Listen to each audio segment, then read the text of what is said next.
Générique, il n'y a toujours pas de générique. Alors, aujourd'hui, ça flex avec qui? Aujourd'hui, ça flex avec Philippe. Philippe. Sans E.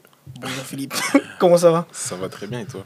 Écoute, ça va également, ça va également. Et aujourd'hui, c'est avec toi qu'on va travailler. On va te refaire le portrait. Yes.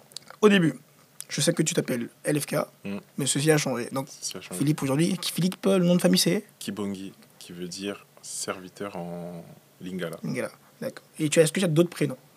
Ouais, j'ai un deuxième prénom qui est Étienne. Oui. Philippe Étienne. Du coup, Philippe, c'était mon grand-père D'accord. paternel. Étienne, mon grand-père côté D'accord. maternel.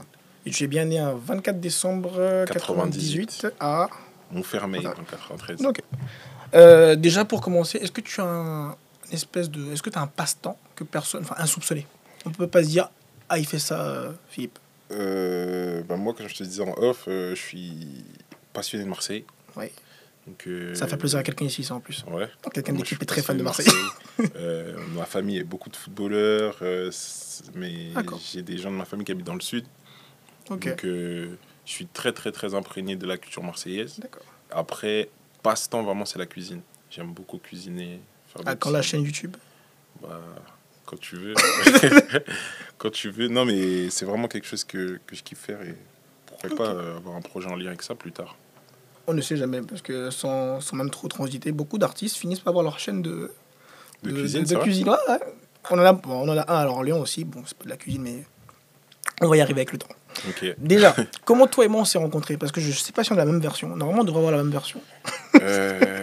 Comment tellement on s'est rencontrés? Je crois qu'il y avait un projet, un clip, Un clip. que je devais faire avec Flex. Et on cherchait les tournesols.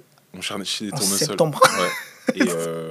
Et puis on est parti dans des champs, on a fait des repérages. Et tout ça. Exactement. Moi, je me rappelle de ce jour-là. Bon, on s'était rencontrés à la taverne. On avait Oui. discuté un peu. Oui. Et après, nous, on était allés se balader, justement, faire du drone. On regardait faire du repérage sur trop, voilà, des différents détails et tout par rapport à un clip. Ouais. Et bon, finalement, ce projet.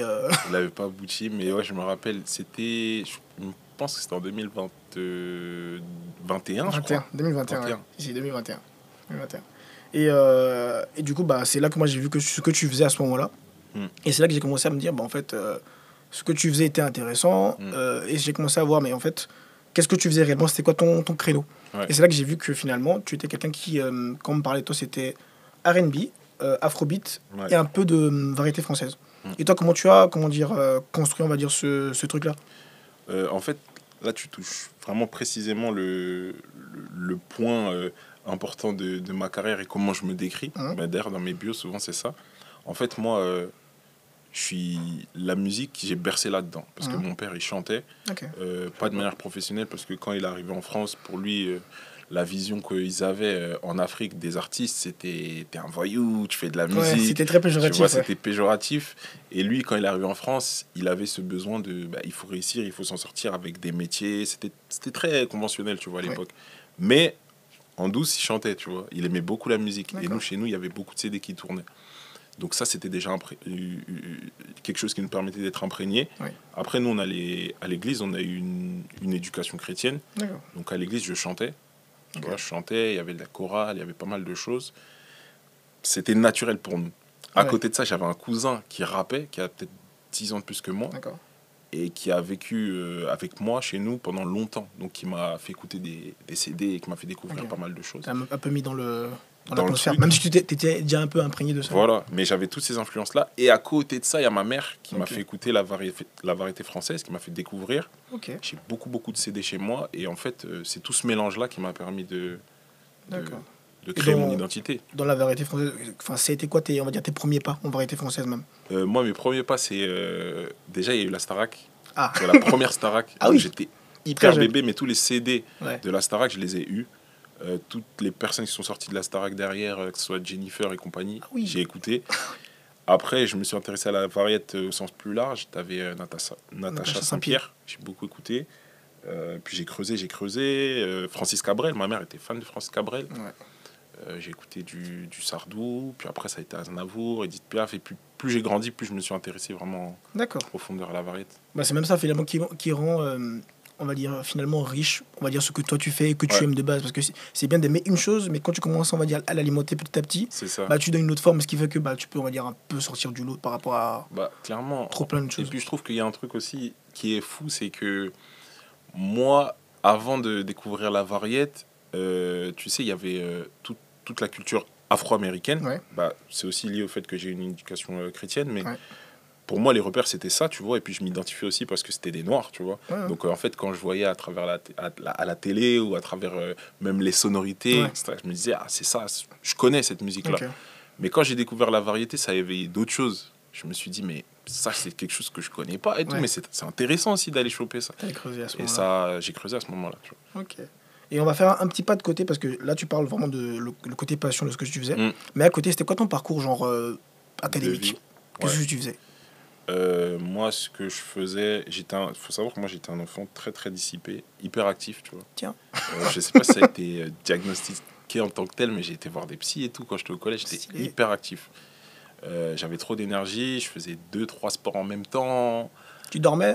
Je dormais pas beaucoup, tu vois. Je posais des problèmes à mes parents, mais c'était toujours dans le bon sens du terme. Ça n'a jamais Oui. été négatif, tu vois. Oui, en vrai, t'avais trop d'énergie. c'était ça. J'avais juste trop d'énergie et je savais pas où la mettre. Donc voilà. Et puis après, mon parcours de vie, c'est que nous, bah, très très strict à la maison, Ouais. tu vois. Moi, mon père, il nous a donné une éducation vraiment militaire. Ça veut dire qu'on avait cette rigueur vraiment qui était imposée, l'excellence, que ce soit à Ouais. l'école, que ce soit dans Discipline, le tout ça, comportement, discipline. C'était très droit, nous, on se levait, lui repasser les vêtements, fallait que nos vêtements soient propres, fallait qu'on soit tiré à quatre Ah oui, épingles, oui. tu vois, c'était vraiment carré dans tous les Ah, sens ça, du du terme. lundi au drapeau. Ouais, voilà. Et donc on a grandi avec cette éducation-là. Et puis moi, j'avais très vite des rêves, tu vois, je suis quelqu'un, j'avais déjà beaucoup, beaucoup de choses en tête. Je voulais, comme tous les jeunes, tu vois, je voulais faire du foot. Tiens. Après, ça a été le judo. Et t'en as fait du coup du foot ou du judo? J'ai fait les deux en même temps, Ok, pardon. jusqu'à ce que je puisse plus, parce que c'était plus compatible en termes de Ah oui, planning. Et plus tu grandis dans les catégories, plus tu Ouais. dois faire un choix. c'est ça. J'ai choisi le foot alors que j'étais meilleur au judo. Après, j'ai regretté, je me suis dit, non, mais tu continues dans le judo et Du tout. coup, tu fais du judo sur un terrain de foot maintenant, c'est ça? De ouf. Mais non, j'ai repris le judo, j'ai arrêté le foot. D'accord. Mais donc, ouais, j'avais beaucoup, beaucoup de rêves. Très vite après, j'ai voulu aider les gens. Tu vois, moi, j'étais très sensible au métier lié à la santé. Ouais. Ma mère, elle travaille avec des enfants qui ont des troubles du comportement. Donc, très vite, je me suis dit comment je peux aider les gens à ma manière. Je pensais à tous ces métiers, tu vois, qui tournent Ouais. autour de ça, éducateur spécialisé. Je pensais être kiné, même si D'accord.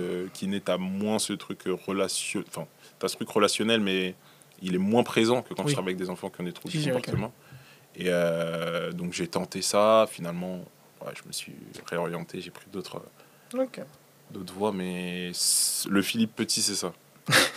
Et le Philippe Grand, c'est arrivé à quel moment? Parce que bon, Oui, on ne le sait pas à la caméra, mais tu fais 1m90, 10. voilà. Ouais, Je c'est fais ça. 1 mètre de moins, je crois. Ouais. Ouais. Le Philippe Grand, il est arrivé. Bah, finalement, il est arrivé tard, mais aussi assez tôt. Mhm. En gros, je t'explique. Moi, je pense qu'il y a une phase qui était déterminante, c'est que j'ai toujours vécu en banlieue. Tu Mhm. vois, j'ai grandi à Évry, dans le 91. Oui, Je suis ouais, né à ouais. Montfermeil, mais très vite, j'ai déménagé à Ok. Évry. Et donc, en fait, j'ai grandi en banlieue. J'ai grandi dans des villes où tu te déplaces assez facilement, Ouais. avec beaucoup de gens, où tu es dans cette notion de partage. T'es dans Ouais, ce... ok. Et puis après, en fait, à l'âge de 14 ans, mes parents, ils ont fait construire à la campagne, donc Ouais. à Malesherbes. J'ai atterri à Ok. Malesherbes, trop paumé, tu vois. Je me suis dit, mais je suis où là? Tu vois, j'ai pas compris ce qui se passait, surtout que tu es dans la phase de construction, hein, c'est l'adolescence. Donc ça a été compliqué à vivre pour moi, et ça m'a fait prendre, je sais pas, 3 ans d'un coup, tu vois, Oui, bah, en un. en vrai, c'est pas plus mal. Tu C'est pas grandis plus vite. mal. Mais je me suis posé des questions. Et c'est là où ça m'a amené aussi à extérioriser ma frustration dans la musique. Ok. Donc c'est Tu vraiment vois. c'est comme ça que ça s'est construit réellement. C'est comme ça que ça s'est construit. Et l'année qui suivait, ça y est, je commençais à faire des sons. Ok. Donc ça a été une période forte et qui m'a fait grandir d'un coup. Et puis voilà. Et du coup, même comme tu me parles de musique et tout, à ce moment-là, est-ce que tu avais déjà commencé à écrire ou composer, ou même, pour même être plus direct, ça a été quoi ton premier projet? Est-ce que même aujourd'hui tu l'assumes? Genre ton premier. Le premier, je l'assume. Il y en a d'autres que j'assume pas, mais le premier, je l'assume. On va en parler. Moi, ça me gêne pas. Le tout premier, il est plus sur Internet. Franchement, si tu le retrouves, c'est que t'es vraiment fort. Imagine, je te dis que je l'ai là tout de suite. Ouais, ça serait une dinguerie. Mais parce qu'il est sur mon disque dur, mais c'est-à-dire t'aurais volé mon disque, tu vois, c'est pas le jour de la maison. Technique. Mais premier souvenir, moi, ça commence par des freestyles au collège à Ivry. Ouais. Donc moi, j'avais déjà cette culture d'écrire. Okay. J'écrivais, même sans musique à l'origine. Oui, a cappella. J'écrivais a cappella, c'était des battles au collège. Et puis au lycée, j'ai réitéré la même chose. Et je tombais avec des gens qui étaient forts et qui avaient ce côté musicalité aussi. J'ai rencontré Bramsito, en fait, au lycée, qui lui était compositeur. Et moi, freestyler, je sais pas trop ce que j'étais à l'époque. Et donc j'écris. Et puis quand tu t'es confronté au retour des gens, qui te disent mais c'est chaud ce que tu fais, tu devrais poser quelque chose. Là tu te dis ok, il y a peut-être quelque chose à faire. Et tu vas en studio et ce qui est ouf, c'est que moi, c'est mes potes qui m'ont payé ma première session studio. Ils sont où ces potes aujourd'hui? Ils sont toujours là, on a tous pris des orientations différentes, mais ils sont toujours là, plus ou moins dans le cercle. Et c'est eux qui m'ont offert ma première session studio à l'époque pour mon anniversaire. Et c'est là où j'enregistre mon premier son qui sortira en janvier 2016, qui s'appelle Ils sont même pas prêts. Ok. C'était clippé ça? Ça a été clippé, mais archive, tu peux pas trouver. Franchement, impossible. Écoute, c'est ce que tu dis. Parce que moi, je me suis baladé un peu, c'est vrai que je suis tombé sur des belles choses. Ouais. J'ai des petits pas de danse et tout. Mais je savais pas que tu... Ouais, ça m'étonne pas. Parce que même quand j'ai commencé à creuser un peu, j'ai vu qu'en fait, au début, il y avait... Genre, sur Instagram, un moment, tu t'appelais Young Lossa. Ouais. Du coup, j'ai commencé à voir qu'il y avait un groupe qui s'appelait Les Lossa. Les Lossa. Dont tu faisais partie. Ouais, vous étiez 3. On était 3. Et du coup, c'était il y a 6-7 ans, ça, non? Je crois, ou même plus. Ouais, à peu près, 7 ans. Ah, et du coup, avec eux, ces personnes-là, chacun avait un peu son domaine où genre, vous êtes même rencontrés. Comment ça s'est fait, la connexion? Comme je te disais, Bramsito était dans mon lycée. Il avait déjà, lui, pas mal travaillé avec des gens du milieu. Donc, dans la composition, il était beatmaker à ce moment-là. Okay. Et lui, il n'avait jamais eu ce truc où il pouvait poser des voix sur ses propres compositions. Mais ça le démangeait un petit peu, tu vois. Et quand il m'a rencontré, ça a déclenché ce truc-là. Okay. Et donc, de là, tu sais, au lycée, c'est vraiment des délires, tu vois. On s'amuse, on trouve des trucs, on trouvait des refrains tout bêtes, on rigolait, on disait « Ah ouais, ça c'est le délire, ça c'est un délire, ça c'est un délire. » Et c'est comme ça que ça a commencé. Okay. Et lui aussi, il n'avait pas, je pense, pas le courage, mais tu sais, c'est compliqué de te dire je me lance là en solo, je commence à sortir mes sons, alors que quand t'es avec tes potes, c'est plus facile aussi d'avoir cette... C'est juste évident quand t'es en... Voilà, t'as ce mouvement collectif, donc on se dit ok, let's go, viens on fait un son ensemble. Okay. Donc on fait un morceau, il me propose le morceau, je pose mon couplet, et sur le tournage de mon premier clip, que je te dis ils sont même pas prêts, on rencontre un mec qui s'appelle Jason Turfu, et qui à l'époque faisait des vidéos drôles et tout ça. Ça me parle, ça. Et on fait écouter le son à Jason Turfu. Il dit mais les gars, c'est chaud et tout. Laissez-moi poser un couplet sur le morceau. Et en fait, de là, on se retrouve à 3. Donc c'est un featuring. Ouais. Mais on se dit pourquoi pas en faire un groupe. Nous, on avait déjà ce terme les Lossa qui revenait souvent. Okay. Et on sort le son et en fait, on se présente en tant que groupe. D'accord. Sans savoir où ça allait nous mener, tu vois. Parce que vous avez quand même fait plusieurs... J'ai vu plusieurs clips quand même. Ouais, on a fait plusieurs par la suite. Mais au début, vraiment, on se dit ok, on y va. Okay. C'est un feat, c'est un groupe. On sait pas, tu vois. Okay. Mais bam, le truc il sort 300 000 vues, tu vois. C'est pas rien quand même. C'est pas rien. Donc là, on s'est dit, ok, il y a peut-être quelque chose à creuser. Ok, donc clairement, cette partie-là, elle est réellement assumée parce que ça fait partie de ton... Ouais, la partie qui est moins assumée, tu vois, là, ça me dérange. Parce que je pense que j'ai l'info, mais je ne sais pas si je peux en parler, je sais pas. Non, mais je peux en parler. Et après, en me baladant un peu, j'ai vu aussi que, mine de rien, tes clips avec le temps, j'ai vu qu'il y avait quand même pas mal d'acting, c'est-à-dire que tu te mettais souvent en scène et tout. Et je me suis dit, est-ce que ça a commencé au moment où tu avais commencé à tourner les Mexico là? Mexico, c'est venu un peu plus tard, mais si tu regardes bien, le premier clip en solo, donc après le groupe, ça s'appelle Je vais y arriver. C'était dans mon lycée, justement. Il y avait déjà ce truc de mise en scène, parce qu'en fait, tu as des élèves qui sont là. Je demande à mon CPE de tourner dans le clip, tu vois. Ça veut dire que tu as un bon rapport avec les gens, là. Ouais, en vrai, ouais. Parce que quand on a ton CPE qui te dit oui en plus. Ouais, j'ai toujours eu un bon rapport avec les gens. Et du coup, il y avait déjà ce truc de mise en scène, de jouer un rôle, et puis ça s'est développé. J'ai vu que j'étais quand même assez à l'aise face caméra. Et Mexico, c'est venu bien plus tard. C'était en plusieurs épisodes, de ce que j'ai compris. Exactement. Des petits formats, mais enfin, c'est parti comment même le projet Mexico Mexico, je fais le son. Je me dis, le son est cool, mais il y a vraiment quelque chose de... Il y a un storytelling, tu vois, dans le morceau. Je me dis, ça pourrait être cool de rentrer vraiment à fond dans l'univers du morceau. Et vient l'idée du clip, en fait. Et mon compositeur de l'époque, donc Fabio DMS, gros big up à lui d'ailleurs, avait un frère qui était réalisateur. Et donc la connexion se fait. Son frère est inspiré, je lui envoie le morceau, il me dit ouais, on peut faire des trucs et tout. Et moi, je vois toujours gros, tu vois, j'ai toujours des idées vraiment big. Et je lui dis pourquoi pas faire un court-métrage, tu vois. Et lui, de là, il me dit bah ouais, on peut faire un court-métrage avec plusieurs épisodes qui va teaser la sortie du clip. Donc on est rentré dans un délire Mexico, drogue, tu vois, cartel. On a joué le coup à fond et j'en suis fier, tu vois, même si ça n'a pas été une grosse réussite commercialement. Mais après, ça reste des risques à prendre si tu veux, je sais pas, essayer de t'amuser sur d'autres terrains. Parce que pour le coup, c'est une des premières fois où on te voyait en mode. Limite, tu parlais même pas beaucoup, il y a beaucoup de. Voilà. J'ai pris le temps de regarder ça, je me suis dit, je l'ai pas vu comme ça, moi, depuis que je te connais. Tu vois. Non, mais c'est cool. C'est une fierté d'avoir fait ça. Et même d'ailleurs, à partir de là, je me suis posé la question de. T'as fait Vida Loca 1 et 2. Est-ce que c'était des mixtapes Vida Loca, pardon. Ouais. Est-ce que c'était des mixtapes ou c'était juste des petits projets, des EP? Je savais pas comment classer ça. Vida Loca, c'était des mixtapes, je dirais. Parce que pour moi, mixtape, c'est vraiment une espèce de compilation où tu as déjà quelques morceaux qui sont sortis et où tu n'as pas une direction artistique très définie. Elle n'est pas propre au projet. Quoi, c'est ça. Donc, Vida Loca, c'était une espèce de carte d'identité. C'était cool, mais si tu veux, là, c'était une ère où...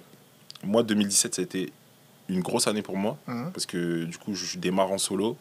Et je départ sur les chapeaux de roue, tu vois. Je sors 5 singles, 5 clippés. Je fais, je sais pas, plus d'1 million de vues cumulées sur l'année. Là, je me dis, il se passe quelque chose, tu vois. Et à la fin de l'année, en fait... une des personnes que je connaissais déjà dans mon entourage, avec qui j'avais déjà travaillé, décide de me produire. Clairement, vraiment me produire. Il me manage, il m'accompagne. Et on part sur ces 2 projets-là. D'accord. Donc, Vida Loca plus la réédition Vida Loca 2. Et là, en fait, si tu veux, la direction qu'on prend, c'est moi, mais pas totalement moi. Parce que on est sur un projet où on calcule, on a des visions business, on a des visions... Et du coup... C'est pas pareil parce que 2017, j'étais jeune et inexpérimenté, mais tout ce que je faisais, ça sortait comme ça, tu vois. Il y a certainement eu beaucoup d'erreurs, mais c'était spontané, c'était moi. 2018, c'était un peu moins moi, dans le sens où on avait quand même cette vision toujours où on pensait à si on fait ça, c'est bien parce que ça. Et je l'ai compris qu'après, je me suis dit non, c'est peut-être pas comme ça que j'ai envie de travailler, tu vois. Ok. Donc, du coup, il y a eu un 1 et un 2. Il y a eu un 1, le 2, la même année, tu vois, la réunion le jour de mon anniversaire. Où j'ai fait croire à tout le monde que j'arrêtais la musique. T'es vraiment pire. J'ai tout supprimé des réseaux, j'ai dit c'est fini, ciao, merci, trop de mésaventures. Et les gens ils m'appelaient et tout ça. Mais t'es un fou, t'avais mis qui dans la confidence? Parce qu'imagine que tu n'avais pas dit ça aux gens de l'équipe et puis c'était tous en panique. Il n'y avait que mon manager qui était au courant. Mon manager est compositeur. Ah ouais. Et tout le monde était là, mais qu'est-ce qui se passe et tout, ça m'appelait, je répondais pas.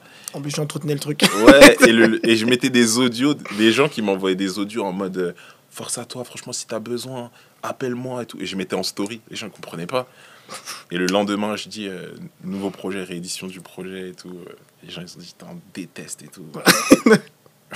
Mais après, tu savais un peu comment, toi, à ton échelle, genre, comment maintenir l'attention des gens. Ouais.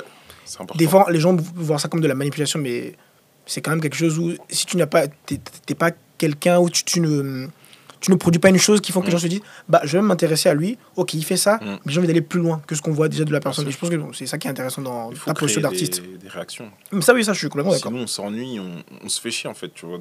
C'est du divertissement, donc il faut qu'il se passe des choses. Soit négatives, soit positives, mais il faut que ça. Il faut qu'il y ait un équilibre quand même.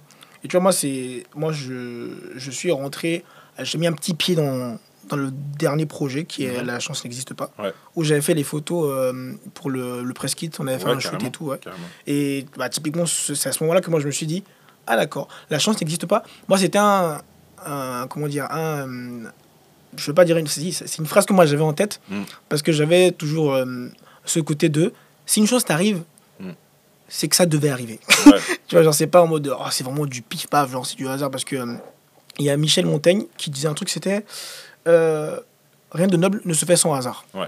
Donc, si quelque chose de bien t'arrive, en fait, c'est pas vraiment du hasard, c'est que, genre, au fond, tu y as contribué. Ouais, et toi, comment tu es arrivé à ce truc dans cet album de se dire, bon, ça s'appelait La chance n'existe pas. Comment tu as construit même la DA ou ne serait-ce qu'autour de ça, genre, comment le projet s'est fait? La chance n'existe pas. Ce qu'il faut savoir, c'est que c'est un projet que j'avais en tête depuis 2020. Tu vois, 2020. Et c'est sorti en 2023.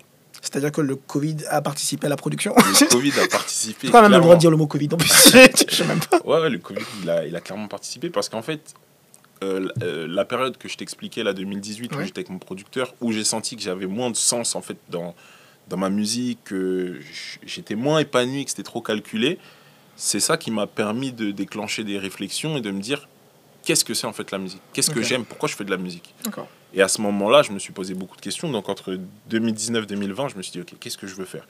Est-ce que je crée un label indépendant? Est-ce que j'arrête la musique? Est-ce que je revois tout? Je repars à zéro? Et donc j'ai nourri toutes ces réflexions-là. Et puis après, je me suis dit, non, en fait, moi, je suis un passionné, je suis un bosseur. Et je pense que la chance n'existe pas. Si ça doit arriver, ça arrivera. Mais suis ta route, en fait.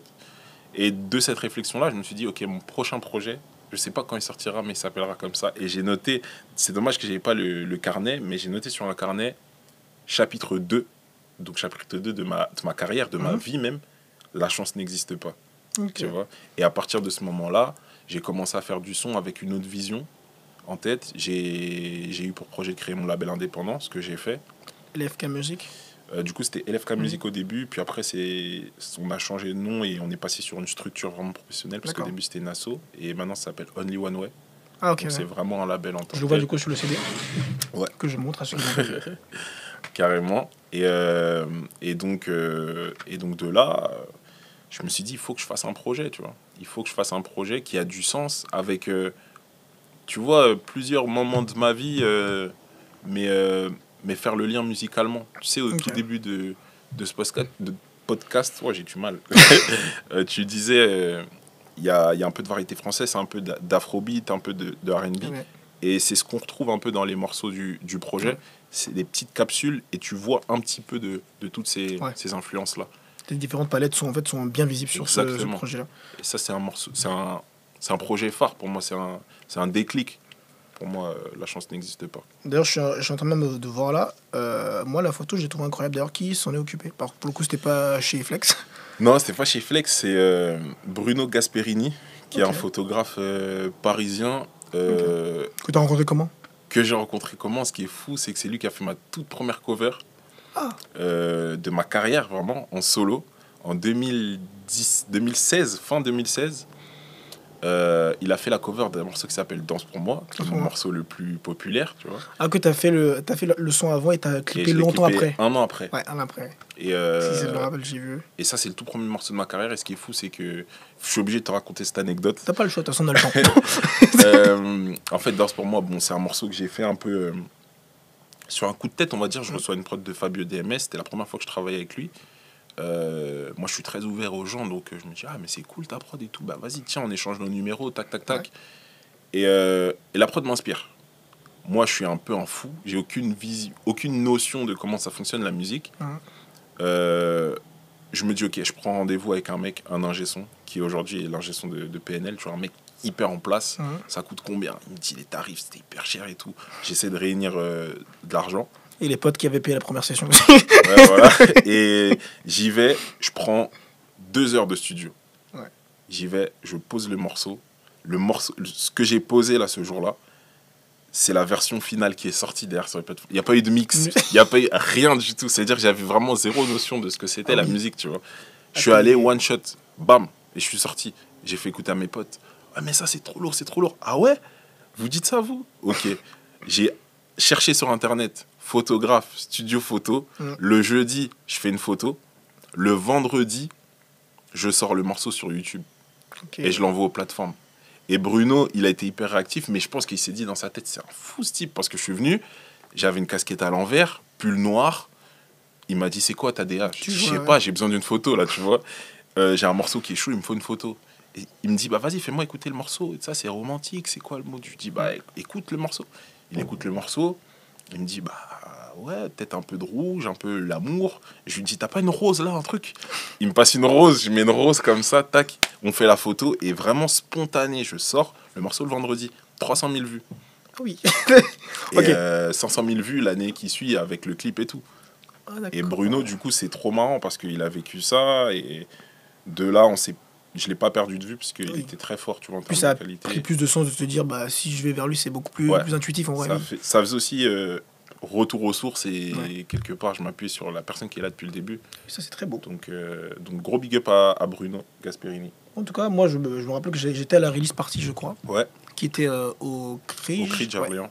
Bah, c'était là-bas d'ailleurs que j'ai découvert la veste, qui a été faite par qui La veste, elle a été faite par 2 personnes. Le design, ça a été fait par Sismo. Sismo. Sismo Design. Ouais, Sismo Design. Soma m'a conseillé sur le stylisme, c'est grâce à lui que j'ai trouvé la veste. Ah mais attends, mais oui, bah on le connaît, Soma. Soma Exe, qui est un big artiste sur Orléans. Ouais. Donc voilà. Ok. Voilà. Et j'ai eu aussi une tenue qui a été faite, confectionnée par Belnip. Oui, Quentin. Que j'ai porté pendant toute la tournée de La Chance n'existe pas, tu vois, en 2023. À chaque fois que je faisais une scène, si, en jean bleu. Ouais. C'est moi qui avais fait des photos en plus pour ça. Incroyable. Ah ouais, en plus, t'as fait des photos. Incroyable avec Floqué LFK derrière. Ah si, je me rappelle très bien. Parce que même, pour la petite histoire, il m'avait appelé une après-midi. Il m'a dit, ouais, je sors un truc pour LFK. J'ai fait, ah ouais, c'est quoi et tout. Il me dit, bah, ah oui, je t'ai pas dit, je fais de la couture. Enfin, au moment où je l'ai découvert en même temps. Je savais même pas. Et on avait parlé vaguement, mais c'était pas le sujet qu'on avait le plus abordé. Du coup, il me dit, ouais, tu fais quoi cet après-midi-là? J'ai dit, bah, je suis pas loin. Il m'a dit, t'es où? Il me dit, je suis au Crige là et tout. Est-ce que t'as un fond et tout? J'ai dit, mais j'ai absolument rien. On est allé dans le Crige. On a fait les photos, on a pris ce qu'on avait sous la main. Et on a sorti au moins les photos, on va dire un peu packshot de la veste et du pantalon. Et il m'a dit, eh ben écoute, moi ça me va. Il me dit, bah je vais le passer à LFK. Je fais, bah attends, mais je le connais lui. Tu vois. Et c'est là que même moi, je voyais LFK écrit sur le truc, mais j'avais toujours pas percuté. Et c'est là que je me fais, d'accord, ok. Tu vois, le temps que ça remonte et tout, je me dis, ah, et puis c'est après que toi tu es venu et tu m'as montré le truc. Je fais, je connais ta tenue, fais pas le malin avec moi. Non, mais ouais, incroyable. Belnip, Quentin, c'est une belle rencontre. Et il n'y a que des créatifs en fait sur Orléans.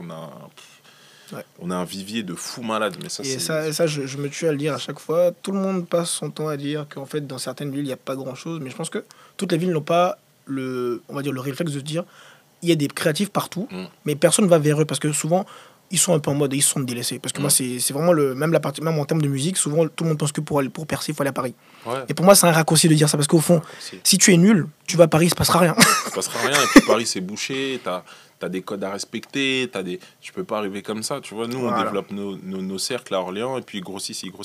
Et en fait, ça crée en fait de l'intérêt pour les Parisiens. Mais eux, ils ont une musique qui est différente, ils ont une vibe qui est différente. Ça nous intéresse, tu vois. Et ça devient de la musique orléanaise. Et en vrai, pour ceux qui suivent vraiment, dans la culture hip-hop, t'avais Chicago qui avait ce truc-là. Ils étaient à l'écart par rapport aux autres. Et toute la vibe de Kanye West et tout, et tout le reste, quand ils sont arrivés, il y avait une empreinte. Ah, les mecs de Chicago, tu vois. Alors, on les différencie. Et c'est pareil à Orléans, tu vois. Bon, je me compare pas à Chicago, tu vois, mais... Tu peux, toi. Mais tu vois, on a notre vibe.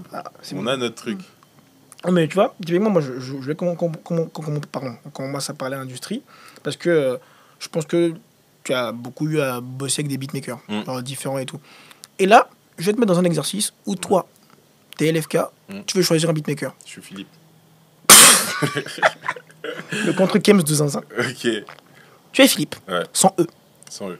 Et tu veux... t'as 3 beatmakers, déjà ton top 3 en France, que vraiment, ils t'ont marqué. Je sais pas si t'as peut-être déjà travaillé avec eux ou pas même rencontré, mais le top 3 de beatmakers. Je suis obligé de mettre dans mon top... Je le fais vraiment pas que de bon cœur parce que je suis quelqu'un de gentil, mais vraiment parce que je le pense et que c'est des personnes que j'apprécie. Mes 2 beatmakers avec qui j'ai travaillé depuis longtemps, c'est Fabio DMS et Zi.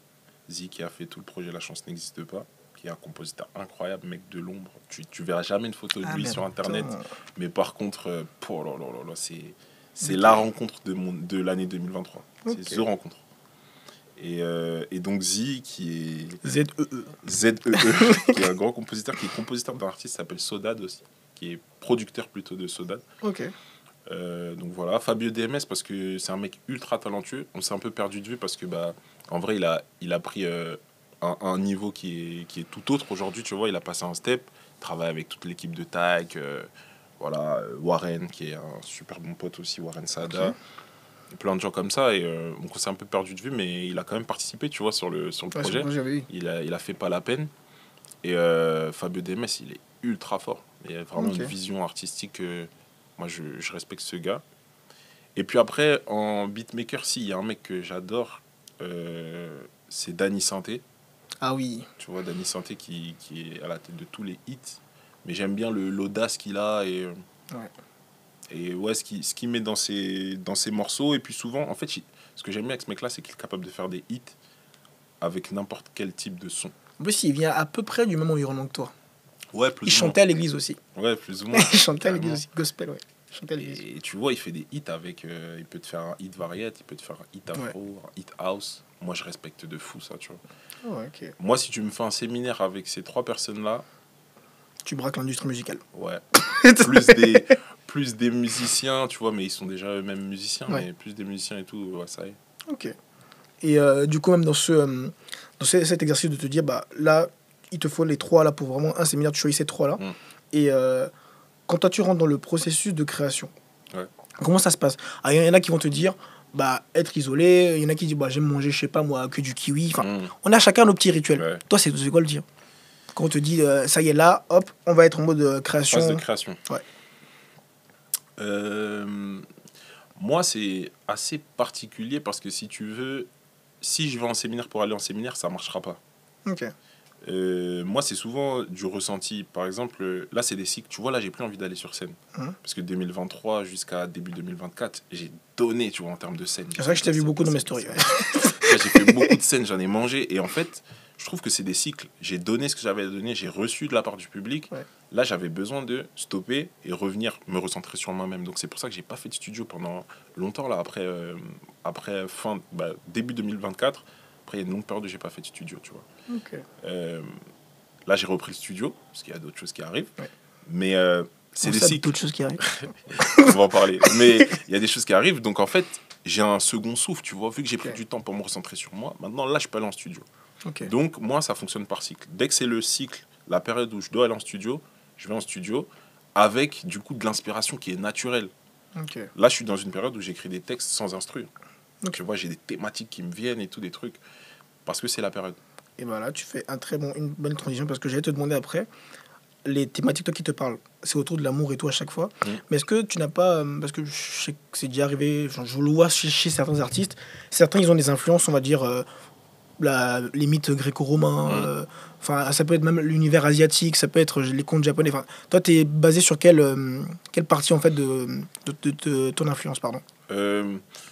Moi, généralement, les gens ils ont tendance à penser que en fait, je parle de l'amour. En fait, je parle de l'amour, c'est vrai, mais sous vraiment toutes ses formes. C'est-à-dire que pour moi, il y a l'amour dans les relations amoureuses, les relations amicales, mais il y a l'amour aussi dans les relations humaines, tu vois, avec tes parents. En fait, l'amour, il est présent partout, mais de différentes manières. Et ça qui est intéressant, c'est de pouvoir en parler de différentes façons. Je suis très sensible aussi au sujet d'actualité, mais ou pas forcément d'actualité, mais des sujets qui nous concernent tous, tu vois, dont les gens ne parlent pas. Et dans La Valse, par exemple, qui était le premier single de La Chance n'existe pas, c'est volontairement que j'ai sorti celui-là en premier, que j'ai clippé celui-là, parce que je voulais envoyer un message fort aux gens. Et je voulais aussi tester le public. C'est-à-dire, je vous envoie un morceau de variété française, alors que LFK, à l'époque, est connu sous Danse pour moi, c'est la fête, les filles et tout, sur un créneau afrobeat et tout. Je vous envoie un morceau de variété française où je parle de la situation actuelle, sortie de Covid, constat d'une société qui est en train de péter les plombs. Comment vous allez le recevoir? Et en fait, le morceau, c'est le deuxième morceau le plus streamé du projet. Je vois qu'il y a des bons retours. Et du coup, c'est ça qui est intéressant aussi, c'est de prendre des risques et aborder des thèmes qui touchent les gens. Les gens sont concernés en fait par ces thèmes, tu vois, se sentent concernés par ces thèmes. Ok. Bah, tu vois, ça, moi, typiquement, quand tu me parles de ça, je vois un peu comment toi tu te diriges dans ce que tu te dis. Bon, là, voici ton sujet de prédilection, on va dire, c'est certes l'amour. tu essaies de montrer toutes les différentes palettes. Ouais, parce que oui, quand on parle d'amour, c'est vraiment très, très, très vaste. Genre, c'est vraiment le sujet où tout le monde se dit, on a déjà chanté sur ça, on a déjà dansé sur ça, on a déjà fait tout plein de choses, c'est vrai. Mais il y a quand même le côté où toi, tu te dis, bah, il faut vraiment tout tirer petit à petit. Et même moi, c'est con, mais même moi, humainement, je me dis, c'est con, tu fais plus de 1m90, on te voit comme une belle... Mais en fait, c'est le gars le plus gentil. C'est ça qui est paradoxal. Ça m'énerve même de dire ça. Non, mais c'est ça qui est paradoxal et qui est intéressant. Et c'est aussi pour ça que c'est pas ça qui m'a fait changer de nom, mais ça fait partie aussi de cette réflexion-là. Où quand tu me vois, tu t'attends pas forcément à un mec qui s'appelle Philippe, déjà, tu vois. Encore moins Étienne. Tu vois. Il est posé, il a ce truc un peu où il est calme. En fait, je suis pas en adéquation avec mon prénom, sur certaines musiques aussi, tu vois. Tu te dis, ah ouais. Et ça éveille aussi les mentalités, tu vois. Ça, je suis d'accord. Ça permet de créer des choses chez les gens où ils se disent, ah ouais, mais c'est vrai que moi, j'ai des préjugés rapides, tu vois. Après, comme tout le monde par réflexe un peu. Comme tout le monde par réflexe. Mais ça permet aussi de se dire, ok, bah ouais, pourquoi pas. Tu t'es ouvert d'esprit, tu vois. Tu dis, je peux... Ah ok, pourquoi pas. Okay, tu acceptes en fait que ça soit différent de ce que tu attendais. Et du coup, tu apprends à connaître cette chose que tu n'as... Là, ça me fait penser à un truc rapidement, c'est que en fait, moi, j'avais fait le casting de Incroyable Talent. Il y a longtemps, tu vois. Et j'avais fait partie des présélectionnés. Et le mec, il m'appelle, il me dit, ouais, ok, nous, on aimerait bien que tu participes, mais il faut que tu te donnes une image d'un mec de cité, un peu ghetto, et tu chantes de la variété. Moi, en fait, j'aurais pu le faire, mais chanter de la variété, c'est ce que je kiffe faire, tu vois. Les caméras cachées, ton affaire. Non, mais j'aurais pu le faire parce que la variété, je kiffe la chanter. Mais créer un personnage qui n'est pas du tout moi, pour créer un espèce de buzz, tu vois, qui derrière n'est pas contrôlé, parce qu'on pense qu'on peut contrôler derrière, mais une fois que c'est lancé sur les réseaux, c'est fini, ton image, elle est... Donc, ça me dérangeait, tu vois. Pourquoi arriver avec cette image de mec de cité? Non, au contraire. Je suis 1m90, mais je m'appelle Philippe, gros, et pourtant, je suis noir, tu vois, et je chante des trucs qui sont doux, tu vois, je chante pas forcément la violence, et pourtant j'ai grandi en cité, tu vois ce que je veux dire? Oui, bien sûr. Je suis né à Montfermeil, dans les villes les plus dangereuses de France. Ouais, en fait, divers, c'est bien, normalement. des top 20, tu vois. Donc, top 20. Donc en vrai, ouais, c'est ce truc-là où il faut essayer de casser un peu ces codes. Non, ça, je suis d'accord. Ça, je suis d'accord. Parce que c'est bête, mais moi, après, ça reste moi, mon avis. C'est que mine de rien, en France, on a quand même ce truc de... Par rapport à la culture qu'on essaie de s'imprégner à chaque fois un peu américaine, parce que même par rapport à la musique, beaucoup d'artistes s'imprègnent ou viennent prendre leurs esprits, soit dans les pays d'Amérique, les Amériques pardon, directement, ou même les Latinos. Mais il y a quand même un côté où en France on commence à se dire, bah, on a notre propre culture maintenant, on commence à avoir un truc qui est français. Parce qu'avant on était tout en mode, dès que tu vois un clip français, tu es en mode, bon, ça a été pompé chez les Américains. Là maintenant on commence à avoir nos propres trucs et tout. J'ai plusieurs exemples dans ma tête de choses où je me dis, bah, c'est purement français. Quand tu prends l'exemple de Luigi. Luigi, c'est un type dont je consomme la musique. Bah, tu commences à voir que en fait, c'est vraiment français. Parce que pareil, je dirais même que lui, je vais pas dire que je le compare à toi, mais même environnement aussi. Enfant qui allait chanter un peu à l'église aussi, pareil, avec qui allait à la messe, voilà, tout ça. Il y a quand même ce truc-là à chaque fois où, bah, en France, on commence à avoir notre propre identité par rapport à la musique. Et ce qui n'était pas trop le cas avant, de ce que moi je voyais, parce qu'à chaque fois, tu avais l'impression qu'on était une sous-marque des États-Unis. Mais clairement. Sauf que là, moi, j'ai l'impression que cette terre-là est en train de disparaître. Et ce qui est fou, c'est qu'en fait... que ça soit aujourd'hui ou même avant, le monde regarde en France. Le monde regarde la France. Et ils prennent des fois ce qu'il y a à prendre, mais ils le font à leur manière, ils le font bien. Mais nous, on ne se rend pas compte qu'en fait, on a de la valeur. Et on va chercher ailleurs des choses. Moi, tu sais, quand je te parlais tout à l'heure de la musique américaine que j'ai consommée, et que parce qu'il y avait ce truc où c'était des noirs dont j'arrivais facilement à m'identifier, et des sonorités que je connaissais, quand j'ai découvert Corneille en France, je me suis dit, waouh, c'est possible en fait. T'es noir, tu chantes de la semi-variette, tu vas sur les plateaux télé et tout. Je me dis, waouh, c'est fou. T'écoutes l'histoire du gars. Je me dis, non, en fait, c'est possible. Mais on est en France, tu vois. Donc finalement, si lui, il l'a fait, il y a plein de gens qui peuvent le faire. Et ça a été un premier pas aussi pour moi, de me dire, ok, chante, tu vois. Il n'y a pas que le rap, c'est bon. C'est pas parce que tu viens d'Evry. Voilà. Donc ça aussi, ça a été un pas. Mais tout ça pour te dire qu'en fait, même historiquement, tout le monde a toujours vu la France comme ouais, on adore ce pays. Oh, la baguette, croissant. Baguette, voilà. Mais ok, mais ça veut dire quand même qu'il y a un intérêt. Oui. On en parle. Et nous, on se rend pas compte de notre valeur. Et je pense que maintenant, c'est en train de changer parce qu'il y a une nouvelle génération qui arrive, qui est chaude, qui est dynamique et tout. Et on a des modèles. Enfin, je veux dire, on gagne la Coupe du Monde. Dans le sport, on est omniprésent. Dans la musique, on est omniprésent aussi. Oui, mais tu partout. Même, ce que je vois même maintenant, c'est que pas mal d'artistes de d'autres pays commencent à appeler les producteurs ou même beatmakers français. Sûr. Des fois, tu vois des noms de beatmakers français ou ingé son français dans des grosses productions. Ah ouais, non, la France, on est un pays de fou. Ah non, mais oui, moi, je trouve ça fait plaisir. C'est un truc que je ne voyais pas avant. Et en fait, c'est en voyant les artistes, et après, dans notre métier, on voit les artistes un peu de près parce que tu découvres qui est le batteur, qui est le bassiste et compagnie. Et tu vois qu'en fait, ces gens-là, finalement, ils sont certes en France ou même dans leur petite campagne et tout, mais ils font la SACEM des gens d'autres continents. Je pense que ce qui nous manque, nous, c'est juste, en tout cas dans le milieu musical, ce qui nous manque, c'est juste de prendre plus de risques. Tu vois, je trouve que maintenant, on est quand même pas mal conditionné par l'industrie. Et moi, c'est un truc que j'ai vraiment envie de lâcher. C'est-à-dire que c'est pas parce que le morceau qui est top 1 ou top 3, c'est OK, bébé, j'avoue que c'était obligé de faire la même chose, tu vois. Je veux dire, il n'y a pas de formatage qui existe. Parce que Gims, là, il s'amuse, il rigole avec nous, il fait ce qu'il veut, tu vois. Il braque le top 3. Mais à l'époque, faut pas oublier qu'il sentait je me tire, je demande pas pourquoi tu parti ça. Et tout le monde l'a consommé, tu vois. Et à côté de ça, il peut te faire un sapé comme jamais. À côté de ça, il te fait un Est-ce que tu m'aimes. À côté de ça, il te fait un Bella. Le mec, il joue avec nous, tu vois. Ah oui, mais il joue avec il joue avec nous, tu vois. Tout le monde. Il prend des risques. Ça veut dire qu'on peut critiquer ou quoi, mais c'est un mec, il ose, il fait ce qu'il a envie de faire, tu vois. Et je trouve que il faudrait aussi avoir cette mentalité de se dire, vas-y, en fait, c'est de la musique, c'est pas...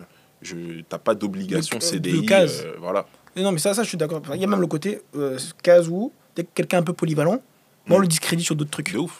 Parce que c'est comme si toi, voilà, tu faisais un peu d'afro et tout, tu changes, on va dire, ouais, mais c'est pas ça que tu faisais à la base. Bien sûr. On va commencer à être plus attentif à tous tes petits mauvais gestes ou quoi pour se dire, ouais, mais c'est mieux quand il faisait ça. Et genre, je pense qu'on a du mal à accepter genre, cette polyvalence. Et ça va nous ouvrir des frontières et voilà. Et même, je parle même de la partie où on parle de musique là, mais est-ce que tu as une anecdote saine, genre qui est restée genre longtemps dans ta tête, où tu t'es dit, ah ouais, genre là, t'es resté genre sans bouger? Ça a dû t'arriver, je pense, parce que pour moi, être sur scène, c'est pas simple. Ouais. Donc je me dis, il y a forcément un moment où tu t'es dit, wow, être sur scène, c'est un truc de fou quand même. Genre, le moment où tu t'en es réellement rendu compte. Franchement, j'en ai beaucoup, mais j'en ai deux qui m'ont vraiment marqué. Ouais. La toute première, c'est ma toute première scène, c'était en 2015. Je fais la première partie de Niska. Ah bon? Tu vois, dinguerie. Pas de vidéo de ça. Sermès dans le 45. Je pense que tu peux retrouver des vidéos sur Facebook et tout. Sermès dans le 45, je fais la première partie de Niska. Et à l'époque, j'ai pas de son. Parce que 2015, c'est juste avant le 24 décembre 2015 où on m'a offert ma séance de studio pour faire mon premier son. Mauvais time! Tu vois? Donc à l'époque, j'y vais, je fais des freestyles, des reprises, Et en fait, Niska, il arrive en retard. Donc on devait faire 30 minutes, on fait 45 minutes avec mes potes. Ah oui! Tu sais, c'est la première scène, on se met torse nu, on crie, on saute dans tous les sens et tout. Et tu vois, les gens sont réceptifs alors qu'ils te connaissent pas. Même pas, t'es personne. Mais juste l'énergie que t'as donnée, ils te redonnent en retour. Et là, je me suis dit, ah ouais, c'est ça la scène. Non, en fait, c'est ça que je veux faire, tu vois. Okay. Et même quand les autres, ils sont arrivés et tout, Niska, toutes les équipes qui étaient derrière et tout, on a senti dans les retours, les gars, bien joué, vous avez assuré, tu vois, alors que on était des petits, tu vois. Je te parle de ça, je sais pas si j'avais 16 ans ou 15 piges, tu vois, je sais pas. Donc ça, incroyable. Et puis après, une autre anecdote, c'est celle-ci, elle est plus négative, mais quelque part, c'est ça qui m'a permis de grandir. C'est que j'arrive à Viry-Châtillon, proche d'Evry, 91. Je fais une prestation pour une association à but caritatif et tout, association Onaed, d'ailleurs, gros big up à eux, et qui m'ont souvent donné la force sur des scènes. Et en fait, les gens ne me connaissent pas. En plus, je chante pas de rap. Enfin, je rappe pas, je veux dire. Je suis un chanteur, ils se disent, ah, lui, c'est un lover, qu'est-ce qu'il va nous raconter? Donc, il y avait plein de gens qui sont dans la salle. Au début, ils sont comme ça. Après, tout le monde sort de la salle. Tout le monde sort. Il y a 4 personnes devant moi. 4! Quand je te dis 4, c'est pas, j'exagère. Il y a 4 personnes, je les vois, je peux les compter. Et tout le monde sort. En plus, il y avait, je sais plus c'était qui, mais il y avait un big rappeur qui devait venir. Donc, les gens, ils sont là pour lui. C'est qui, lui? Il nous perd le temps, là. Ouais, non. Tu vois, il nous perd le temps. Sors vite. C'est mentalement, c'est très dur. Fort. Et les gens, ils vont aussi. C'est la pause, quoi, en fait. Et moi, je suis dans la salle. En plus, tu vois les gens sortir, ils ferment la porte, quoi. Tu vois, donc la salle est fermée. Ouais, quoi. T'es seul. Il y a 4 personnes. Et moi, je fais quoi? Tu discutes avec eux. Je descends dans le public, en fait. Et je me mets face à eux. Vraiment, je me mets face à eux. Je chante face à eux. Et je pense que ces 4 personnes se sont dit, non, le mec, il a le courage quand même, tu vois. Ouais, parce que même moi, c'est déstabilisant. Tu me dis ça. Là, je suis capable d'avoir les mains moites alors que c'est même pas moi que ça arrive. Bien sûr. Tu vois. gros, je me suis dit, qu'est-ce que tu fais? Est-ce que tu lâches tout, tu dis, vas-y, je rentre chez moi, ou tu joues le jeu à fond? Parce que ces 4 personnes, tu sais pas, ça peut être tes 4 fans aussi.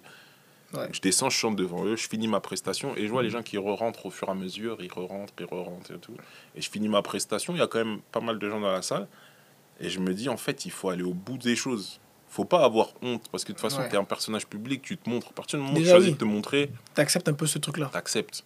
Et ça m'a grave servi pour la suite d'être un peu tout nu, tu vois. Parce qu'en fait, oui, parce qu'au fond, tu te dévoiles à travers ce que tu aimes le plus. Oui, je me suis dit, c'est ça la scène aussi.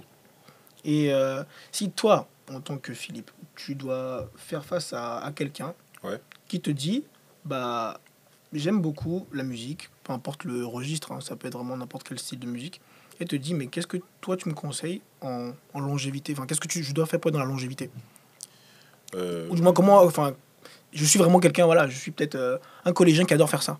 Donc quel conseil tu peux lui donner? Alors quand je dis conseil, c'est pas le truc objectif millionnaire. Hein, ouais. Voilà, tu vois. De toute façon, je pense pas qu'on devient millionnaire avec la musique. Ça, c'est une illusion.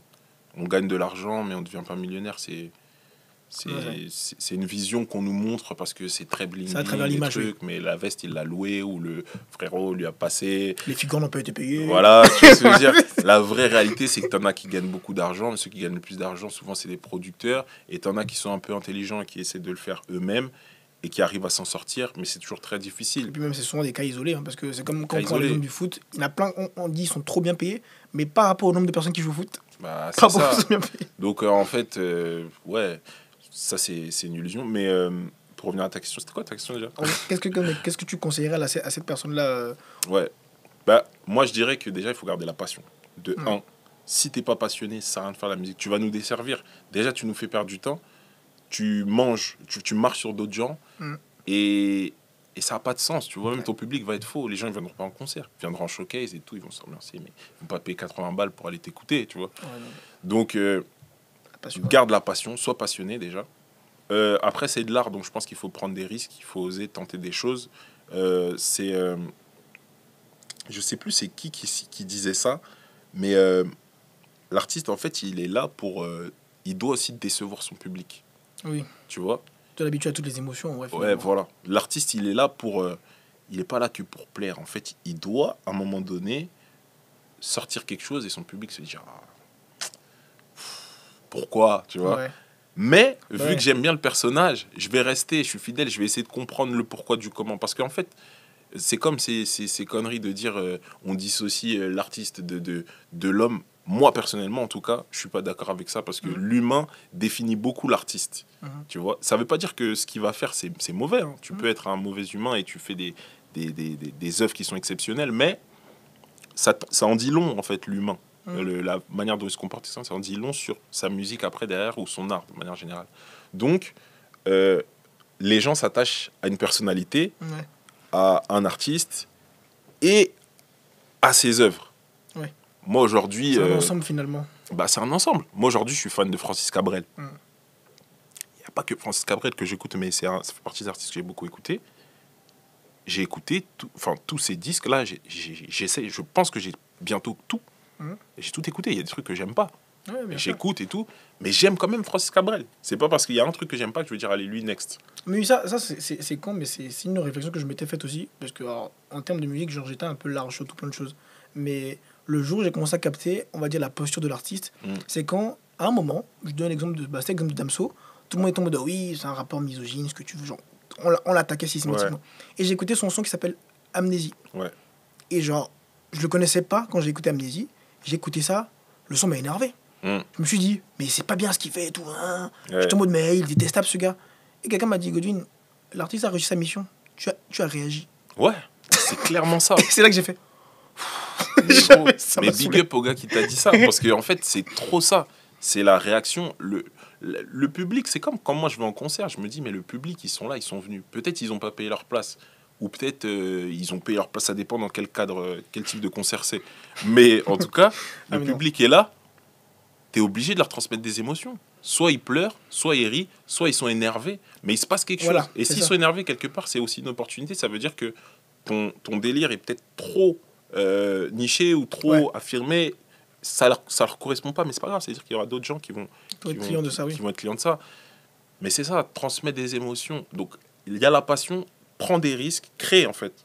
Et puis après, je pense qu'il y a aussi quand même une part de mentalité où moi, en vrai, j'aurais fait une dépression depuis longtemps. Hein, si j'avais pas les deux trucs que je t'ai cités avant, c'est-à-dire la passion et puis le côté créatif, je fais une dépression, tu vois. Ouais, très sombré. Ouais, bah oui, bah déjà, c'est ingérable. Moi, déjà, je commence la musique, j'ai 15-16 ans, tu m'emmènes dans des showcases, tu me fais voir qu'il y a de l'argent, qu'il y a des filles, qu'il y a des trucs. Non, tu pètes les plombs et puis tu fais des vues. Très vite, on te dit, c'est ça, il faut faire des vues, il faut faire tac. Et le lendemain, tu fais, ton morceau, il fait 20 000 vues. Et toi, moi, aujourd'hui, 20 000 vues, je sais ce que c'est 20 000 vues. Je suis en mode, waouh, ok, parce que c'est 20 000 vraies personnes. Quand c'est 20 000 vues, que ça va vite, tu te dis, mais j'étais à 100 000 là, comment je suis à 20 000 ? Tu pètes les plombs. Voilà. La redescente, elle fait mal. Hein. Ah, mais ça pique. Moi, l'époque de Danse pour moi, t'as un moment donné où je suis à 150 000 auditeurs par mois sur Spotify. Et après, quand tu fais 3 000 auditeurs par mois, tu te dis, mais c'est pas beaucoup. Mais quand tu réalises, tu comprends, tu te dis, bah non, en fait, un parcours. C'est un parcours. Et puis, ok, là, les 3 000 qui sont là, c'est vraiment des gens qui écoutent, ils viennent en concert, il se passe quelque chose. C'est pas, tu vas en showcase, on connaît ton son, mais on te connaît pas ton nom. C'est qui lui ? Ah, c'est le son. Ah, ok. Tu vois, et en fait, ce truc-là, il est important, c'est qu'il faut avoir quand même le mental. C'est comme un sportif, tu vois. Oui. Il y a l'abnégation, il y a le fait de rester fort, parce que si je te jure, tu fais une dépression. Ah, moi, oui, ça, oui. 2019-2020, j'étais, je dirais pas dépression, mais j'étais vraiment dans pas dans ta meilleure phase, quoi. Non, j'étais dans une phase. Mais ça, je pense que c'est limite un processus normal, mais il faut toujours passer par là. Ouais. Parce que c'est Youssoupha qui dit, c'est quand tu es détruit que tu sais de quoi tu es fait. Genre, tu es obligé de passer par là, parce que sinon, après, je connais personne qui est en mode, qui était au même niveau toute sa vie. C'est impossible. Il y a forcément le moment où tu dis, oh, attends, tu te reconstruis, en fait. Et c'est ça qui donne la chance n'existe pas. Tu sais. Au mot de relou. De ouf. Mais en tout cas, moi, je suis content. On a fait le tour de beaucoup de choses, autant de la musique, de l'industrie, même le côté personnel, le côté créatif. Et on allait même plus loin que ça, et j'ai trouvé ça très, très intéressant. Ouais. Et moi, j'avais juste un dernier message qu'on va faire passer aux fans de l'OM. On va dire un mot pour l'OM. Ouais, pour l'OM. Pour l'OM, ils font un très bon début de saison. C'est bien, ils se sont renouvelés, ils ont pris des risques aussi, tu vois. C'est cool, continuez comme ça, faites-nous rêver, parce que le sport, c'est pareil que la musique, finalement. C'est Exactement. Que si on se fait chier, on regarde 90 minutes un match. 90 minutes, tu vois. T'es là, 90 minutes, il n'y a pas d'action, ils ont peur, tout le monde recule, tu défends. C'est ennuyeux, tu vois. Donc, continuez de nous faire rêver, prenez des risques, même si vous prenez des buts, mais essayez d'en mettre, tu vois. Et puis, j'aimerais bien un jour faire une collaboration avec l'OM, tu vois. C'est-à-dire, je fais un maillot comme Big Flo et Oli, ils ont fait avec Toulouse, tu vois. Moi, ça me fait rêver. On va noter ça quelque part. On est le combien aujourd'hui ? Je ne veux pas dire la date. Non, mais ouais, ça arrivera. Je fais un maillot, une collaboration, Only One Way, OM. Je fais une chanson, tu vois, bande son pour Marseille, comme Jules l'a fait, c'était incroyable. On rigole, mais quand ça va arriver. Et puis, ouais, ça serait déjà pas mal, tu vois. Si une place en tribune, tu sais, les tribunes présidentielles, là, tu vois, t'es juste derrière le banc et tout, ça serait cool, ça. Ok, bon, on note ça. Donc, ouais, message pour l'OM. Allez l'OM. Et puis voilà. Hein. Ok. Écoute, merci beaucoup, Philippe. C'était un plaisir. Et j'espère que tu es content de l'échange. Ouais, je suis hyper content. J'espère que les gens ils vont. Je ne t'ai pas posé de questions politiques. Ce qui était dommage d'ailleurs. Ouais, c'est vrai. Mais ça fera l'objet d'un prochain débat, un prochain podcast. Avec grand plaisir. Voilà. Merci Philippe. Merci à toi. Et à très très bientôt. Yes. Et la chance n'existe pas. Elle existe pas. Ciao, ciao.